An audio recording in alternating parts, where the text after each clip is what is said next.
Voilà l'état des PME aujourd'hui. Une corde autour du cou pour symboliser l'étranglement des PME par les établissements bancaires. Ce midi à Mulhouse, une trentaine de chefs d'entreprise ont crié leur désarroi devant la Banque de France. À la tête du mouvement, Patricia Cor, gérante d'une entreprise d'usinage à Sentheim dans le Rhin. Il y a 2 mois et demi, elle créait le collectif Défense des PME. Aujourd'hui, 400 entreprises françaises, dont une bonne centaine d'Alsaciennes, suivent le mouvement.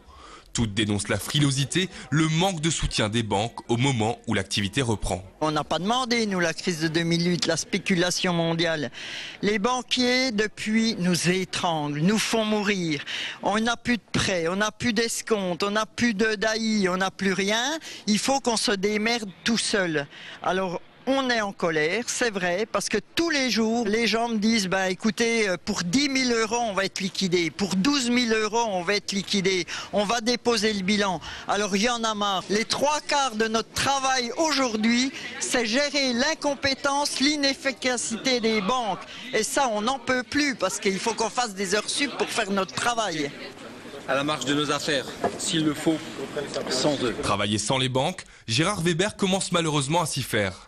Depuis 40 ans, il dirige une entreprise de transport et logistique dans la vallée de Tannes. En 2009, avec l'effondrement du marché automobile, son principal revenu à l'époque, il avait accusé de lourdes pertes. En s'ouvrant au transport de produits chimiques, les turbulences ont été gommées, les comptes équilibrés, mais sans réserve de trésorerie, impossible d'inspirer confiance à ses banquiers. Nous avons tous les moyens techniques pour travailler, nous avons une activité qui est pérenne, nous avons une clientèle qui est sûre, qui est fidèle, qui est solvable, mais nous sommes pénalisés dans le développement, voire la croissance, par le manque d'implication de nos banques, parce qu'une entreprise comme un ménage doit préfinancer ses achats. Vous devez préfinancer le carburant, préfinancer les autoroutes, préfinancer la masse salariale. Entre le jour où vous avez travaillé, le jour où vous facturez, le jour où vous payez, il se passe 45 jours. Cela s'appelle le besoin de fonds de roulement. Aujourd'hui, nous sommes obligés de le porter seuls. Et vu l'augmentation des coûts d'exploitation, nous sommes bridés dans le développement.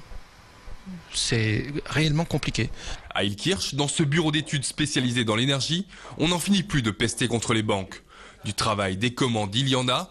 L'entreprise n'en est pas moins en redressement judiciaire. 2 impayés ont suffi à déstabiliser la PME familiale. Depuis, la banque a fermé les robinets. On a beau prouver aux banques qu'on facture, on a beau leur prouver qu'on a des traites pour prévenir le paiement, aucune confiance. Ils ne veulent pas, absolument pas se baser sur, en fait, le fruit de notre travail.